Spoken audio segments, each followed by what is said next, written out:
প্রিয় শিক্ষার্থীবৃন্দ, আজ আমরা অষ্টম শ্রেণীর বিজ্ঞান বইয়ের একাদশ অধ্যায়ের আলো থেকে পড়ব। দেখি শিক্ষণফলে কী কী থাকছে। প্রতিসরণ ও দৈনন্দিন জীবনে সংঘটিত প্রতিসরণের ঘটনাগুলো ব্যাখ্যা করতে পারব।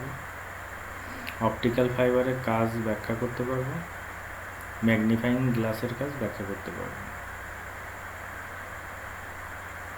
দেখি আলোর প্রতিসরণে আসে। আলোর প্রতিসরণ কী? আলোকরশ্মি এক স্বচ্ছ মাধ্যম থেকে অন্য স্বচ্ছ মাধ্যমে তির্যকভাবে আপতিত হলে মাধ্যম পরিবর্তনে এর গতিপথের ভিন্নতা দেখা যায়। এটি হলো আলোর প্রতিসরণ। তাহলে কী হলো? আলোকরশ্মি এক স্বচ্ছ মাধ্যম থেকে অন্য স্বচ্ছ মাধ্যমে তির্যকভাবে আপতিত হলেন, তখন কী হলো? মাধ্যমটা পরিবর্তন হলো এবং এর কি গতিপথের ভিন্নতা দেখা দিল। এটা হচ্ছে আলোর প্রতিসরণ। যেমন কি আলো কি বায়ু থেকে এসে কি পানিতে পড়তে পারে একটা স্বচ্ছ মাধ্যম, বা কি কাচের মাধ্যমে হতে পারে। এখানে কি হতে পারে? তার দিক পরিবর্তন হতে পারে। এটি হচ্ছে কি আলোর প্রতিসরণ। যেমন আমাদের ঘরে যদি আমরা মনে করি একটা কি রোদ্রে, সকালবেলা অনেকের ঘরে কি রোদ্রের আলো পড়ে, আমরা কি একটা আয়নার কাছ দিয়ে কি তার গতিপথটা কি যে কোনো দিকে কি পরিবর্তন করতে পারি, এবং এই গতিপথের পরিবর্তনই হলো কি আলোর প্রতিসরণ।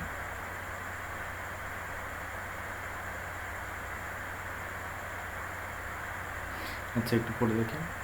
কোনো গ্লাসের জানলার সামনে দাঁড়িয়ে নিজের ছবি দেখার চেষ্টা করলে গ্লাস থেকে আলোর প্রতিফলনের একটা কী হবে? আমাদের অস্পষ্ট প্রতিবিম্ব দেখা যায়। তাহলে কী হবে? কোনো গ্লাসের জানলার সামনে দাঁড়ালে এই প্রতিবিম্বটি আয়নায় তৈরি প্রতিবিম্ব থেকে কী হবে? ভিন্ন হবে, এবং এটাকে কি দেখা যাবে? অনেকটা আবসা হবে। আমরা যদি আয়নার সামনে দাঁড়াই আমাদের প্রতিবিম্ব কি আমরা স্পষ্ট দেখি, কিন্তু দেখা যাচ্ছে যে কোনো গ্লাসের তৈরি জানলার সামনে যদি আমি দাঁড়াই তাহলে দেখা যাবে যে আমাদের কি একটা অস্পষ্ট প্রতিবিম্ব দেখা যাবে। দেখি আমরা একটা প্রথম চিত্রটা দেখি, তাহলে কিছুটা বুঝতে পারবো। এখানে কি আমাদের ছবিটা কি স্পষ্ট দেখা যাচ্ছে। দ্বিতীয় ছবিটি দেখি, এখানেও কি আমাদের ছবিটি স্পষ্ট দেখা যাচ্ছে। তৃতীয় ছবিটা দেখি, এখানে কি সে বাইরে গ্লাসের সামনে দাঁড়িয়ে আছে বা জানলার সামনে দাঁড়িয়ে আছে। এখানে কি তার ছবিটা কি দেখছে? আমাদের অস্পষ্ট দেখতে পাচ্ছে। এটা কি আয়নায় তৈরি প্রতিবিম্ব থেকে ভিন্ন, এবং এটা কি অনেক আবসা লাগতেছে। আচ্ছা, আমরা কয়েকটা ছবি দেখি। এখানে আমরা কি দেখছি? পেন্সিলটা বেঁকে আছে, জলের ভিতরে ডুবানো হয়েছে। ডুবানোর ফলে পেন্সিলটা কিন্তু সোজা দেখতে পাচ্ছি না। আমরা কি এখান থেকে মনে হচ্ছে কি যেন আমাদের পেন্সিলটা কি ভেঙে গেছে। আর একটা ছবি দেখি। এই ছবিতে আমরা কি দেখতে পাচ্ছি? ছবিতে আমরা দেখতে পাচ্ছি কি এই গ্লাসটা কি ছোট দেখা যাচ্ছে, যে ছোট হয়ে গেছে সামনের দুটো গ্লাস, তাই মনে হচ্ছে। এখানে কি পাইপটা কি বেঁকে গেছে। আরও কতগুলো ছবি দেখি। দুইটা পেন্সিল একই রকম, একটা স্ট্র একই রকম। আচ্ছা, ঘটনাগুলো তাহলে আমাদের এখানে কি ঘটলো? এখানে কি হলো? আমাদের এই কাঠিটাকে আমরা দেখা যাচ্ছে কি সোজাই আছে, কিন্তু আমরা কাঠিটা আমাদের চোখ কোথা থেকে দেখছি? আমাদের চোখটা দেখছি কি কাঠিটা ঠিক এইখানে আছে মনে হচ্ছে। অর্থাৎ কি আলোর কি হচ্ছে? আলো এইখান থেকে প্রতিফলিত এইখানে যাচ্ছে, তারপরে কি আমাদের চোখে পড়তেছে। অর্থাৎ কি এখানে গতিপথের কিছুটা ভিন্নতা আছে। এই জন্য কি আমাদের চোখটা কাঠিটাকে ঠিক এইখানে না দেখে কি ঠিক এইখানে আছে বলে আমাদের কাঠিটা মনে হচ্ছে। আমরা একটা ভিডিও দেখলে মনে হয় কি জিনিসটা ক্লিয়ার হয়ে যাবে। ছোটোখাটো একটা, আমরা যদি এই কোনো তেলে যদি এমন করে যদি পেন্সিলটাকে ডুবানো হয় তাহলে কি আসলে কি বেঁকে যাবে? তেলে ডুবালে কিন্তু এরকম হয় না। আমাদের সাধারণত জল বা পানিতে ডুবালে জিনিসটা হয়। দেখি আমরা একটা ভিডিও দেখে নিই, তাহলে আমরা বুঝতে পারবো জিনিসটা।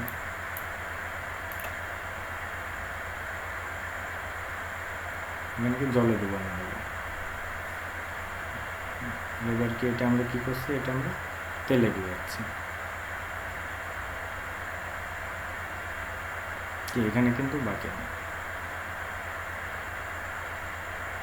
ভিডিওটা দেখে তো আমরা নিশ্চয়ই বুঝতে পারলাম যে জিনিসটা তাহলে কী হচ্ছে।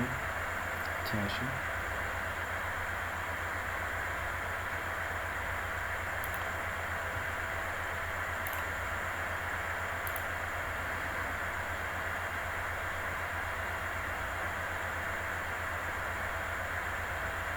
আচ্ছা, আলোর প্রতিসরণের ধারণা আমরা তো ভিডিওটিতে দেখতে পেলাম, সেটা একটু পড়ে দেখি। একটি কাচের গ্লাসে কি আমি 3-4 অংশকে পূর্ণ করে কি পানি নিলাম। একটি পেন্সিলকে একটু কাত করে পানির ভিতরে রাখলে পানির ভিতরে পেন্সিলের নিচের অংশ থেকে আলো প্রতিফলিত হয়ে আমাদের চোখে এসে। তাহলে পানির নিচের অংশ, পেন্সিলের নিচের অংশ থেকে কী হলো? আমাদের আলোটা প্রতিফলিত হয়ে আমাদের কি চোখে এসে পড়েছে। পূর্বে এটি কি এক স্বচ্ছ মাধ্যম পানি থেকে অন্য স্বচ্ছ মাধ্যম বায়ুতে আমাদের এসে চোখে পড়েছে। তাহলে কি পেন্সিলটা কোথায় আমরা বুঝেছিলাম? পানির ভিতরে। তাহলে এক স্বচ্ছ মাধ্যম পানিটা কি স্বচ্ছ মাধ্যম পানি থেকে কি অন্য স্বচ্ছ মাধ্যমকে আবার কিসে আসলো? বায়ু। তাহলে এখানে দুটো মাধ্যম, একটা কি পানি আর একটা কি বায়ু। অর্থাৎ কি পানি থেকে আমাদের আরেকটা স্বচ্ছ মাধ্যম বায়ুতে এসে কি আমাদের চোখে এসে পড়বে। দুটি ভিন্ন মাধ্যমে আলো যদি একই সরল রেখায় চলতো তাহলে পেন্সিলটাকে নিশ্চয়ই সোজা দেখা হতো। যদি আলোটা দুটো মাধ্যমে যদি একইভাবে চলতো, একই সোজা থাকতো, মোটামুটি যাতে তার দিক পরিবর্তন হতো, তাহলে কি পেন্সিলটাকে কি দেখতাম আমরা? কি সোজা দেখতাম। কথাটা হচ্ছে, কিন্তু দেখা যাচ্ছে যে এটিকে পানির তলে কি ভেঙে গেছে বলে মনে হচ্ছে।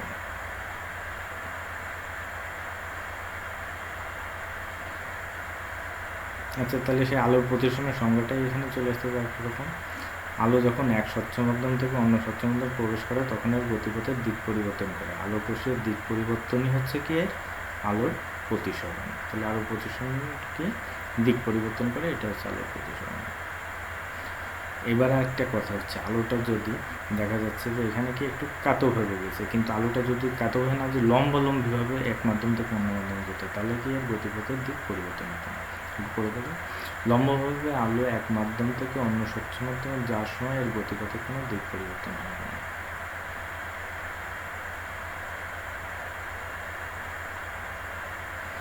আচ্ছা, এইখানে আমরা একটা ছবি দেখতে পাচ্ছি। এখানে ছবিতে আমরা কি দেখতে পাচ্ছি? এখানে কি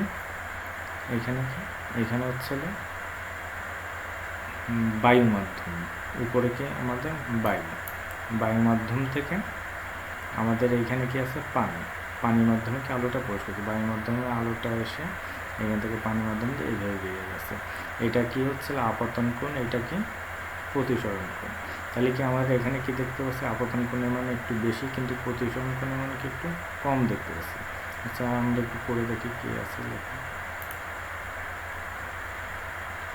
আলোক রশ্মি যখন হালকা মাধ্যম থেকে ঘন মাধ্যমে প্রবেশ করে তখন একটা অবিলম্ব দিকে সরে আসে। হালকা মাধ্যম কি বায়ু থেকে ঘন মাধ্যমে যখন প্রবেশ করে তখন একটু অবিলম্বের দিকে কি সরে গেল, এবং এই ক্ষেত্রে আপতন কোণ প্রতিসরণ কোণ অপেক্ষা বড় হয়। এক্ষেত্রে আপতন কোণ কি হয়েছে? প্রতিসরণ কোণ অপেক্ষা কি বড় হয়েছে। দেখি। আচ্ছা, এবার হচ্ছে আমি একটা কাঁচ ফলক নিলাম বা পানি নিলাম। এখানে কি আলোটা এসে পড়লো, এইখান থেকে কি হলো? এইখানে এসে পড়লো, আবার কি সেই মাধ্যমটা পরে আবার সেই বায়ুতে নির্গত হলো। এখানে তাহলে একটু পরে দেখি কেসটা কী হলো। এক্ষেত্রে কী হয়? সাধারণত আমি আগে থেকে বলে দিই, এক্ষেত্রে এই কোণটা আর এই কোণটা কি সমান হয়। তাহলে কি আলো এইখান থেকে এসে এই মাধ্যমে পড়ে এইভাবে যে এই পথে কি নির্গত হবে।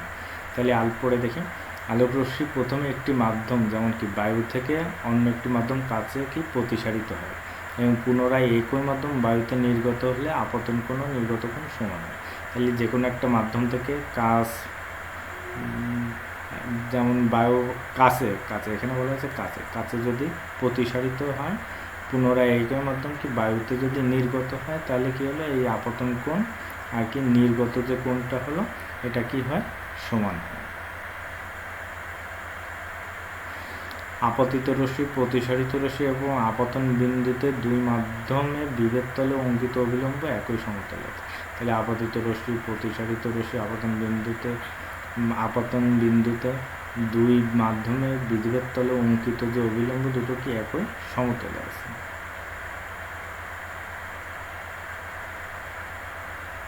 আচ্ছা, এইবারে যদি আমি মনে করি এখানে যাচ্ছে পানি থেকে, এতক্ষণ তো হালকা মাধ্যম থেকে পানিতে বা কাছে পড়ছে, এবার যদি আমার ঘন মাধ্যম থেকে হালকা মাধ্যমে যায় তাহলে কি?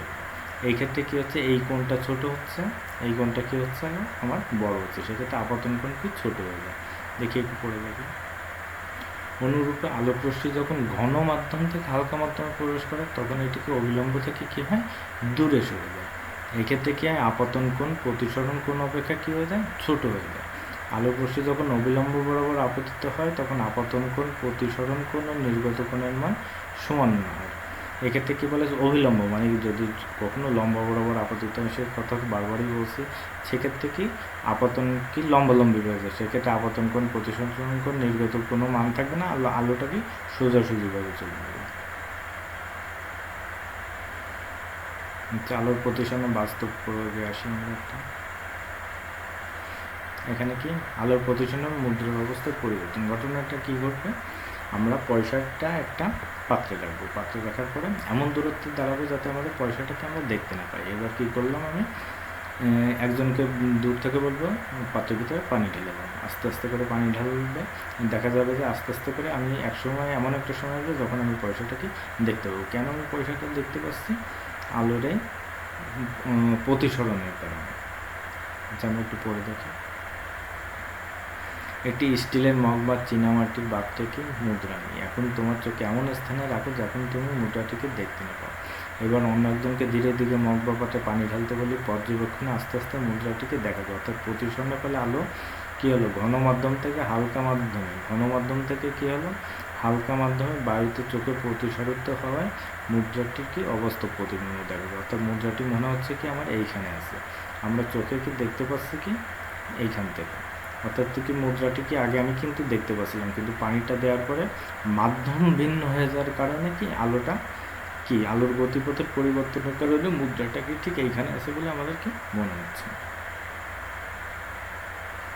আরও একটা বাস্তব প্রতিবিম্ব দেখি আমরা, মাছের অবস্থা। আমরা সাধারণত অনেকে যারা মাছ শিকার করি কোচ দিয়ে, তারা কি মাছ শিকার করতে গেলে কি টর্চ লাইট মারলে কি আর মাছটা মনে হয় যেন আমাদের কাছাকাছি আছে, কিন্তু মাছটা কিন্তু ওইখানে থাকে না, আমাদের একটু জোরে মারতে হয় এবং মাছটা যাতে গায়ে লাগে। আসলে মাছটা কি মনে হচ্ছে যেন এইখানে আছে, কিন্তু মাছটা কি কোথায় আছে, এইখানে আছে। সাধারণত পানিতে যে জায়গায় মাছটি থাকে আসলে সেই মাছটি আমরা দেখি তার একটি অবাস্তব প্রতিবিম্ব। প্রকৃতত মাছ থাকে আর একটু দূরে এবং কি গভীরে। আমরা যদি কোচ দিয়ে মাছ মারতে চাই তাহলে মাছটিকে মারতে হবে কি আরও নিচে ও দূরে মারতে হবে, তাহলে আমরা মারতে হবে কি আরও নিচে এবং দূরে মারতে হবে। আচ্ছা, আলোর প্রতিসরণের নিয়মের পরীক্ষায় আসি আমরা একটা। এখানে একটা কাজ দেওয়া হয়েছে, এখানে কি একটা আলো রশ্মি এসে পড়ছে, এখানে কি পি ও কিউ দুটো বিন্দু দেওয়া আছে। এখন কি আমরা কাজ রশ্মিটাকে সরিয়ে নেব, সরিয়ে নিয়ে দূর থেকে আমরা কি দেখব যে এই বিন্দু আর এই বিন্দু সমান আছে কিনা। সরিয়ে নিলাম, এই আর এবং এস বিন্দু দিলাম। এবার কি একটা রশ্মি এই টানলাম, এই বিন্দুতে যাচ্ছে। এই হচ্ছিল আমাদের মেন পরীক্ষা। আচ্ছা আমরা একটু পড়ে দেখি।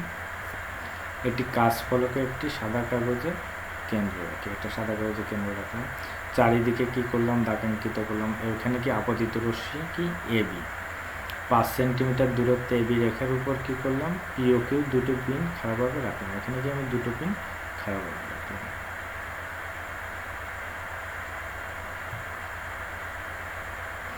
কাঁচ ফলকটিকে পুনরায় পূর্বের স্থানে রাখি এবং পিন যে প্রান্তে আছে তার উল্টো দিক থেকে পিন দুটোকে দেখার চেষ্টা করি, এবং কাজ যেই প্রান্তে আছে তার উল্টো দিক থেকে কী হলো আমার পিন দুটোকে আমরা দেখার চেষ্টা করলাম, কাজ থাকা অবস্থায় পিন দুটোকে দেখার চেষ্টা করি, এবং কাঁচ ফলকের অপর প্রান্তে আরও বিন্দু থেকে পিন কি খারাপভাবে রাখি, যেন কাঁচ ফলকের মধ্যে দিয়ে পি কিউ আর এস একই লাইনে আছে বলে মনে হয়, এবং কাঁচ ফলকের ভিতর দিয়ে আমরা দেখার চেষ্টা করি যে পি কিউ আর এস লাইনগুলো কি একই লাইনে আছে কিনা দেখি। আচ্ছা ছবিটা আমরা আবার ফেরত থাকি, এখানে কি পি কিউ আছে। এখন কাজ থাকা অবস্থায় আমরা কি করলাম, এখানে আর এই পাশ থেকে আমরা তাকিয়ে দেখব কি এখানে পি ও কিউ কি একই লাইন বরাবর আছে কিনা। সেই ক্ষেত্রে আমরা কি এখানে আর এস বিন্দুকে চিহ্নিত করলাম। তাহলে পি কিউ আর এস কি একই লাইন আছে। এখানে আর এস বিন্দু দুটি চিহ্নিত করে পুনরায় কাঁচ ফলক সরিয়ে কি সিডি লাইন টানলাম। তাহলে কাঁচ ফলক আমি সরিয়ে দিলাম, সরিয়ে দিয়ে কী করলাম আমরা সি আর ডি লাইন টানলাম, সি আর ডি লাইন টেনে দিলাম। পাশাপাশি বিসি প্রতিসারিত রশ্মি অবিলম্ব এম এম প্রাইম, বিসি কি হলো প্রতিসারিত রশ্মি, এক্ষেত্রে কি হলো বিসি হলো কি আমাদের প্রতিসারিত রশ্মি, এবং এম এম প্রাইম আর এন এন প্রাইম কি এখানে অবিলম্ব। চাঁদা দিয়ে আপতন কোণ কি হবে এ বি এন, প্রতিসরণ কোণ কি সি বি এন প্রাইম, আপতন কি এ বি এন, আপতন কোণ কি আমাদের ABN। আপতন কোণ কি ABN, এবং প্রতিসরণ কোণ কোনটি আছে আমাদের CBN প্রাইম। এটা কি আমাদের প্রতিসরণ কোণ, CBN প্রাইম হচ্ছে প্রতিসরণ কোণ। আর নির্গত কোণ কোনটা DCM প্রাইম। DCM প্রাইম হচ্ছে কি আমাদের নির্গত কোণ, এবং নির্গত কোণ হচ্ছে DCM প্রাইম।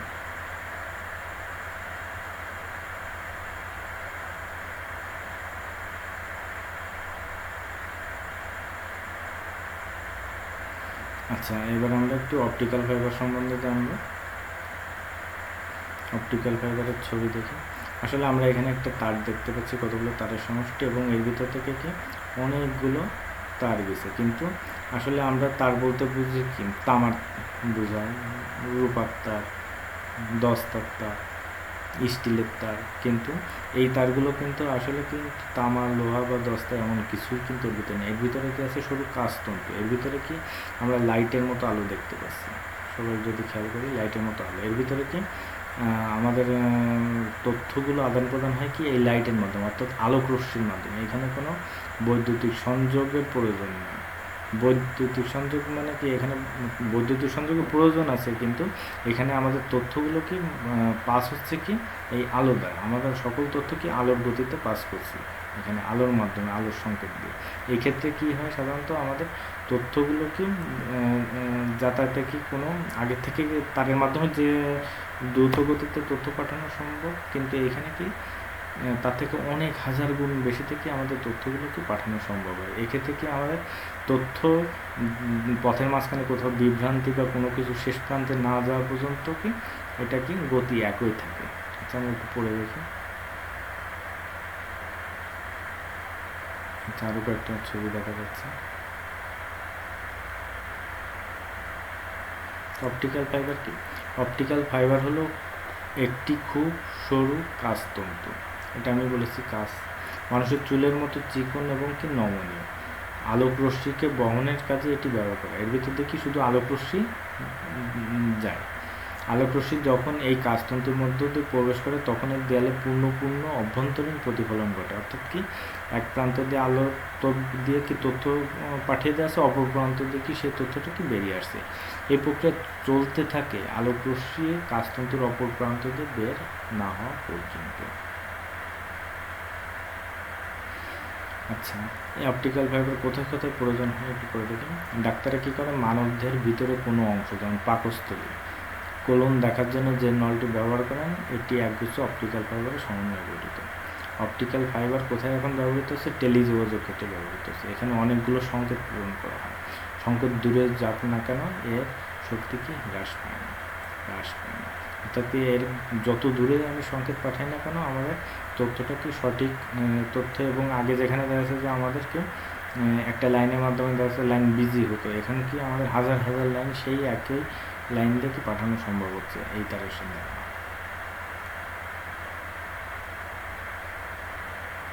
তো ম্যাগনিফাইং গ্লাসে কয়েকটা ছবি দেখি আমরা। এখানে কি দেখতে পাচ্ছি আমরা, একটা চোখ দেখতে পাচ্ছি, একটা মানুষের চোখ কি বড় দেখে। আমার হাতে একটা গ্লাস আছে, দেখো তোমরা, এই যে সেই ম্যাগনিফাইং গ্লাস। এটার ভিতরে কি মাঝখানটা কি মোটা, এবং পার্শ্বটা কি হচ্ছিল, পার্শ্বটা হচ্ছিল কি চিকন। ম্যাগনিফাইং গ্লাস, এটাকে আতসী গ্লাসও অনেকে বলে। দেখো পেপারের লেখাগুলো কি বড় করে দেখা যাচ্ছে। এখানে দেখো আমার চোখটাকে কি এক পর্যায়ে বড় করে দেখা যাচ্ছে, আর এক পর্যায়ে ছোট হয়ে যাচ্ছে।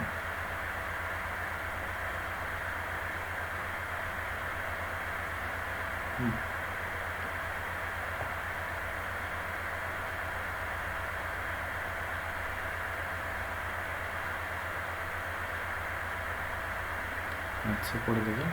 কোনো উত্তল লেন্সের ফোকাস দূরত্বের মধ্যে কোনো বস্তুকে স্থাপন করে লেন্সের অপর পাশ থেকে বস্তুটিকে দেখলে বস্তুর একটি সোজা বিবর্ধিত এবং অবাস্তব প্রতিবিম্ব দেখা যায়। তাহলে কি সোজা দেখলাম, বিবর্ধিত, অবাস্তব। এই বিম্ব চোখের যত কাছে গঠিত হবে, বীক্ষণ কোণ তত বড় হবে। যত কাছে গঠিত হবে কি বীক্ষণ কোণ তত বড় হবে, এই বিম্বটিকে কি বড় দেখাবে। যত কাছে আমরা কি বড় দেখাবে। কিন্তু একটি নিকট বিন্দুর চেয়ে কাছে গঠিত হলে সেই বিম্ব আর স্পষ্ট দেখা যায় না। একটা নির্দিষ্ট দূরত্ব আছে, তার থেকে কাছে আসলে কি স্পষ্ট দেখা যায় না। বিম্ব তখন চোখের নিকট বিন্দু, তাই স্পষ্ট দর্শনের নিকটতম দূরত্বে গঠিত হয়, যা কি খালি চোখে দেখা যায় না। আমরা যদি হাতের রেখায় খেয়াল করি স্পষ্ট করে, এখানে এই যে হাতের রেখাগুলোকে বড় দেখা যাচ্ছে, খেয়াল করে বড় করে দেখা যাচ্ছে। এটা দিয়ে কি আমরা ব্যবহার করি কি হাত দেখার ক্ষেত্রে শুধু না, যে কোনো কিছুকে বড় করে দেখার জন্য ব্যবহার করি। কিন্তু আমার কাছে আরেকটা গ্লাস আছে, এটার কি মাঝখানে কি পাতলা, মাঝখানে পাতলা, চারিদিকে কি মোটা। তাহলে কি এটা কি অবতল লেন্স, আর এটাকে কি বলা হয় আমাদের উত্তল লেন্স। তাহলে আমরা উত্তল লেন্সকেই কি বলে হচ্ছিল ম্যাগনিফাইং গ্লাস বলি। যে সমস্ত লেখা বা বস্তু চোখে কি পরিষ্কার দেখা যায় না, তা স্পষ্ট ও বড় করে দেখার জন্য স্বল্প ফোকাস দূরত্বের একটি উত্তল লেন্স ব্যবহার করা হয়।